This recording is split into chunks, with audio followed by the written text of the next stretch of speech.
Olá, querido irmão, prazer estar aqui com você e vamos aqui estudar mais um pouco da palavra do Senhor. Desta vez, nós estudaremos aqui Atos capítulo 8, do versículo 4 ao versículo 8. Então, para os irmãos se lembrarem, nós paramos aqui na última live falando sobre a perseguição que se levanta contra a igreja. Estevão é apedrejado, o Sinédrio apedreja Estevão, apoia aquela perseguição. Saulo aparece em cenário agora e ele apoia o apedrejamento de Estevão e, além, ele começa a liderar uma perseguição contra a igreja. E o texto fala que ele assolava a igreja, ele entrava de casa em casa, obrigava os crentes a blasfemarem contra o nome de Jesus Cristo. Não blasfemando, eles eram açoitados, eram aprisionados e poderiam até morrer porque estavam no caminho, estavam realmente sendo discípulos de Jesus Cristo, se identificando com o Evangelho. Então Saulo ele levanta essa perseguição e todos em Jerusalém, todos os crentes fogem de lá por causa dessa perseguição, eles fogem dali, ficando somente os apóstolos como um ato de coragem, eles ficaram e permaneceram ali, mas os outros fugiram e se espalharam. E a gente vai perceber que onde o crente vai, a mensagem do Evangelho vai também. Olha só o versículo 4, então, nós veremos aqui o relato de alguns desses que fugiram para outras localidades. E olha só o que diz o versículo 4. Entre mentes, os que foram dispersos iam por toda parte pregando a palavra. Meu irmão, onde o crente vai, a palavra vai também. Isso aqui é significativo para nós.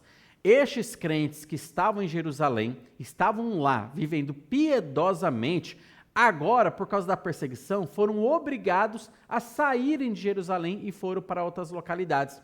Eles se espalharam pela terra, eles se espalharam por aquela região. E eles se espalharam levando consigo a mensagem do Evangelho. Se Satanás tinha no seu coração fazer com que a igreja morresse, ele acabou causando com essa perseguição um efeito contrário, porque na verdade a igreja não morreu e ela não se enfraqueceu. Com a perseguição, a igreja ela cresceu ainda mais, dando oportunidade para outras pessoas que ainda não tinham ouvido falar da mensagem do Evangelho ouvirem agora, porque o missionário saiu da sua localidade obrigado a ir para uma outra terra e indo, eles foram pregando a mensagem do Evangelho. Lógico que isso fica uma lição para nós, meus irmãos. Onde nós formos, nós devemos também levar a mensagem do Evangelho. Às vezes nós mudamos de localidade, de casa, de emprego, de escola, não por causa de uma perseguição, mas por uma melhoria de vida. E mudando de localidade, nós também devemos levar a mensagem do Evangelho. Sempre tenha isso no seu coração. Não importa onde você esteja, mas que a mensagem do Evangelho esteja livre, saindo da sua boca para que outros possam ouvir. Se você está pensando em mudar de cidade, lembre disso. Você vai ser um missionário naquela cidade, você vai ser um evangelista naquela cidade. Você está pensando em mudar de emprego, saiba que, já que você já pregou a palavra de Deus aqui, ao mudar de empresa, ao mudar de emprego, tendo contato com novas pessoas, você será o responsável por pregar a mensagem para essas novas pessoas. Você está pensando em mudar de escola, de faculdade, de curso, saiba que você já deu um bom testemunho aqui, agora saindo, indo para outra localidade, você terá novos contatos com outras pessoas. Você será o responsável por levar o Evangelho para estas pessoas. Onde o cristão estiver, a mensagem de Deus deve estar junto com ele. Foi o que aconteceu com esses crentes. Estavam em Jerusalém, vivendo de uma maneira piedosa, mas por uma força maior tiveram que sair de Jerusalém. Mas eles saíram levando a mensagem do Evangelho. Então perceba que na mente deles, a pregação do Evangelho não era apenas responsabilidade dos apóstolos, da liderança da igreja. Não, eles assumiram isso para si também.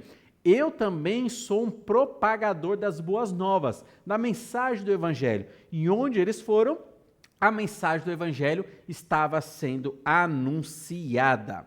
Olha o versículo 5. Filipe, descendo à cidade de Samaria, anunciava-lhes a Cristo. E aqui nós vemos também agora Filipe, que assim como Estevão, ele também tinha sido escolhido para ser do corpo diaconal. Lembra de Atos capítulo 6, que 7 homens foram levantados para resolver ali uma carência que existia na igreja? Então Estevão fazia parte. Não apenas Estevão, mas Filipe também fazia parte. E note que, apesar deles estarem naquele serviço diaconal, eles também se aventuraram, vamos colocar assim, na pregação do evangelho, porque onde Estevão estava, ele tinha pregado o evangelho. E Filipe agora, indo para Samaria, ele também estava pregando o evangelho. E meus irmãos, na mente e no coração de Filipe, ele entendia muito bem que a mensagem do evangelho deveria ser para todas as pessoas. Os irmãos sabem que os samaritanos e os judeus não se davam bem. Eles tinham uma rixa. Inclusive em João capítulo 4, naquele contexto em que Jesus está no poço conversando com a samaritana, ali é descrito que os judeus e os samaritanos não se davam bem. Tanto que a mulher samaritana estranhou Jesus, sendo um judeu, pedir água para ela, porque isso não era comum, essa comunicação entre os dois, entre judeus e samaritanos. Então a gente percebe que existia uma rixa, e uma rixa histórica, e uma rixa muito grande. Mas Filipe, apesar da rixa cultural, apesar da rixa que existia entre esses dois povos, ele foi lá para levar o evangelho da paz, porque foi exatamente para isso que Cristo veio, para destruir a barreira da separação que havia entre judeus e gentios, e dos dois povos, daqueles que crescem em Cristo, formaria um único povo, a igreja. Isso está em Efésios capítulo 2. Então perceba que Filipe foi com todo o coração para pregar a mensagem do evangelho. Aqui nós vemos então o povo samaritano. Os irmãos conhecedores da Bíblia sabem como que foi o surgimento desse povo. Quando a Síria, ela no Antigo Testamento, ela foi lá em Israel, levou em cativeiro as 10 tribos, as tribos que ficavam no norte, que formavam o reino do norte de Israel. Levou para cativeiro, levou para morar fora, deixando somente alguns poucos judeus pobres que ficaram naquela localidade, alguns israelitas pobres. O que a Síria ela fez? E era costume de guerra fazer isso. Pegou outros povos gentios e colocou na terra de Israel. Isso fazia com que os povos não conseguissem levantar um motim contra a Síria, porque eles nunca estavam em casa, eles sempre estavam em terras alheias, em locais desconhecidos, onde eles não tinham nenhum tipo de segurança. Então o que aconteceu? Muitos gentios foram deportados para morar nas terras de Israel, e esses gentios então começaram a se mesclar com os poucos judeus que ficaram ali em casamento, começaram a se casar, a ter seus filhos, e aí então surge esse povo mestiço, onde os judeus que ficaram, os israelitas que ficaram ali, se misturaram com sangue gentílico, e assim então surge o povo samaritano. Os judeus puros, vamos dizer assim, de raça pura, que não se misturaram, eles então não aceitaram os samaritanos como sendo judeus israelitas, irmãos de sangue, não aceitaram. Houve até aquela briga lá no início, na época da construção do templo, onde Esdras, Neemias estavam levantando ali o templo. Os povos vizinhos, que eram os samaritanos, queriam inicialmente, vamos dizer assim, ajudar, mas a sua intenção era atrapalhar. Os judeus então cortaram todo tipo de laço com eles. E a partir de então, a rixa histórica, ela adentrou também para a história e os relatos do Novo Testamento. Quando você começa a ler o Novo Testamento, você já vê esse povo samaritano aqui, você já percebe que já existe essa rixa, e esses dois povos não se dão muito bem. Mas aqui, com a mensagem do Evangelho, nós percebemos que Deus também ama os samaritanos. Deus também ama o povo samaritano, Deus ama todas as pessoas, e Ele quer e deseja a salvação de todas as pessoas. Por isso que a mensagem do Evangelho deve ser pregado para todas as pessoas. E aqui Filipe, então, levando para um povo, vamos dizer assim, inimigo dos judeus, que seriam, então, os samaritanos, ele leva a mensagem de Deus ali. Olha o versículo 6, diz assim: as multidões atendiam unânimes às coisas que Filipe dizia, ouvindo-as e vendo os sinais que ele operava. Aqui nós vemos, meus irmãos, pela primeira vez, alguém que não era apóstolo fazendo milagres, fazendo sinais.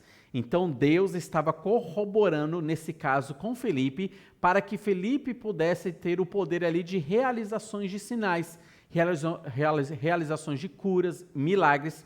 Qual era o intuito desses milagres, desses sinais? Chamar a atenção do povo para mostrar para eles que a mensagem que ele estava pregando era uma mensagem de Deus, era a mensagem divina.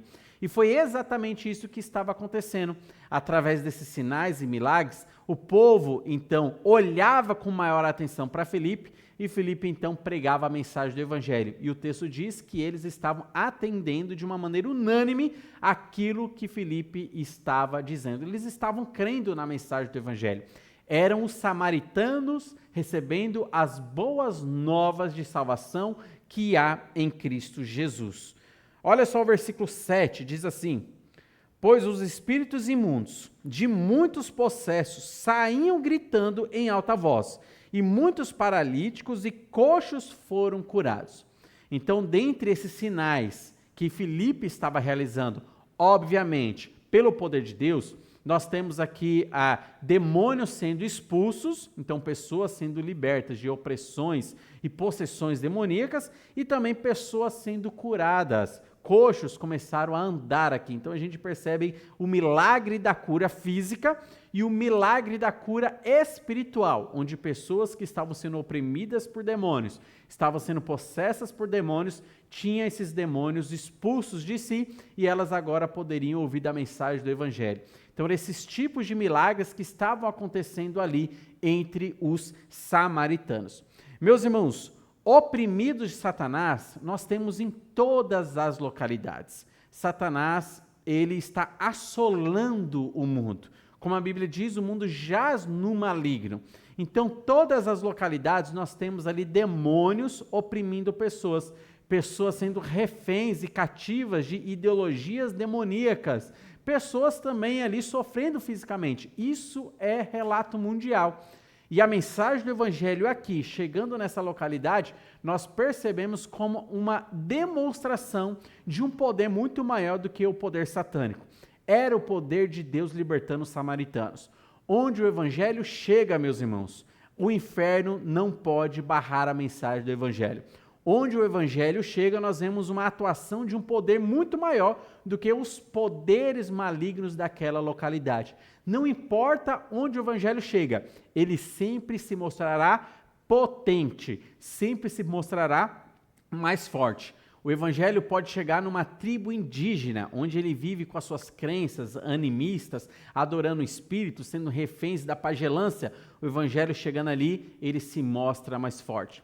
O Evangelho pode chegar num local onde todo mundo é ateu, onde eles têm fé que Deus não existe, acreditam que Deus não existe, mas chegando ali, o Evangelho é poderoso para salvar o coração daquele que se dispõe a tentar acreditar que Deus não existe. O Evangelho pode chegar em terras islâmicas, onde eles adoram Maomé e onde eles têm toda aquela crença ali. O Evangelho chegando nessas localidades, pessoas são resgatadas para a luz de Jesus Cristo. Não importa onde o Evangelho chega, onde o Evangelho chega, ele faz de fato a diferença. Olha o versículo 8, diz assim: e houve grande alegria naquela cidade. Meus irmãos, aqui está o resultado do Evangelho, alegria. E houve grande alegria naquela cidade. Quando alguém se converte, alegria há. Inclusive, a Bíblia fala que existe alegria no céu quando um pecador se converte. Meus irmãos, a alegria é o resultado natural da mensagem do Evangelho. Por quê? O pregador que está pregando a mensagem do Evangelho, ele se alegra dentro dessa missão. E ele se alegra ao ver pessoas que estavam nas trevas sendo transportadas para a luz. Ele fica alegre. Como diz aquele salmo famoso, que diz que aquele que sai chorando, com dores, fazendo a plantação, voltará com grande alegria e sorriso em seu rosto, trazendo os seus feixes, trazendo os seus molhos. Meus irmãos, o pregador, ele se alegra. Quem se alegra também é a pessoa que se converte, porque ela estava numa tristeza existencial. mas ao receber a Jesus Cristo, ela agora tem alegria. Lembra de Filipe e Eunuco, que logo nós chegaremos a esse relato na nossa live? Eunuco, quando se converteu, o texto diz que ele continuou jubiloso o seu caminho, porque agora ele tinha Cristo Jesus morando na sua vida. Então perceba que o receptor da mensagem, ele também se alegra. O pregador, ele se alegra, o receptor se alegra e o céu se alegra, como o texto de Lucas diz, que maior alegria há no céu entre os anjos de Deus quando um pecador se arrepende. E, de fato, meus irmãos, todas as vezes que alguém se arrepende aqui na terra, lá no céu acontece uma grande festa, a ponto de ter uma grande alegria por causa de um pecador que se arrepende aqui. O resultado natural da mensagem do Evangelho, quando o Evangelho é crido, é alegria, produzir alegria. Meus irmãos, nós vivemos num mundo de tristeza. Todo mundo vive num mundo de tristeza, mas o crente, ele tem uma alegria que ele pode usufruir apesar das tribulações, apesar das dificuldades, apesar das tristezas que o mundo oferece. Somente o crente é feliz de verdade, grave bem isso, somente o crente é feliz e alegre de verdade. Porque nós temos uma felicidade e nós temos uma alegria que excede todo tipo de entendimento. Meus irmãos, nós passamos dificuldades, nós passamos tribulações, como qualquer ser humano passa. Sejam dificuldades relacionais, dificuldades físicas, problemas de saúde, problemas financeiros. Mas, meus irmãos, apesar de tudo isso, apesar do crente poder passar tudo isso, lá dentro nós temos uma alegria celestial. Lá dentro nós temos uma alegria divinal, um consolo que só o crente pode ter, porque só o crente tem o Espírito Santo. O Espírito Santo, ele nos dá esta alegria. É a alegria da certeza do céu, é a alegria da certeza da presença de Cristo em meio às minhas dificuldades, em meio às minhas tribulações, porque foi isso exatamente que Cristo ele disse para nós. Eis que estou convosco todos os dias até a consumação do século. Cristo está conosco em dias alegres. Cristo está conosco em dias tristes, dias difíceis, dias de tristezas, dias de tribulações. Cristo está conosco e é isso que nos traz o consolo, é isso que nos traz a alegria, a presença de Cristo. E não apenas isso, mas ter a esperança de todas as bênçãos que nos aguardam no céu, as bênçãos celestiais. Tudo aquilo que a Bíblia promete que nós iremos usufruir ainda. E muitas bênçãos que nós já podemos usufruir agora, porque Efésios capítulo 1, versículo 3, nos diz que nós já fomos abençoados com toda sorte de bênçãos espirituais nas regiões celestiais em Cristo Jesus. Nós que estamos em Cristo Jesus, nós temos bênçãos a serem usufruídas já agora e já hoje. E, meus irmãos, a presença de Cristo em nossa vida nos traz essa alegria. Então, perceba, aqui nessa cidade, eles começaram a usufruir de uma grande alegria. E você que é crente em Cristo Jesus, você já pode usufruir dessa grande alegria em todos os momentos da sua vida, apesar das dificuldades, apesar das dores. Nós temos uma alegria que excede todo o entendimento. É a alegria que somente o Senhor dá. E a alegria que somente o crente pode ter. Então eu repito mais uma vez, a alegria de verdade só o crente tem. Só o crente aqui na terra pode ser alegre de verdade. Porque as alegrias que o mundo oferece para aqueles que são descrentes são alegrias passageiras, sem profundidade, sem raiz. Uma alegria momentânea, aquela alegria apenas de momento. Mas o crente não, ele tem uma alegria que está enraizada no céu, enraizada nas Escrituras, uma alegria eterna que Jesus Cristo, o Deus eterno, ele concede para cada um de nós. Então, como diz Paulo aos Filipenses, alegrai-vos no Senhor, outra vez vos digo, alegrai-vos. Que Deus abençoe grandemente a sua vida e que você possa estar usufruindo dessa alegria que Jesus Cristo, ele concede para nós.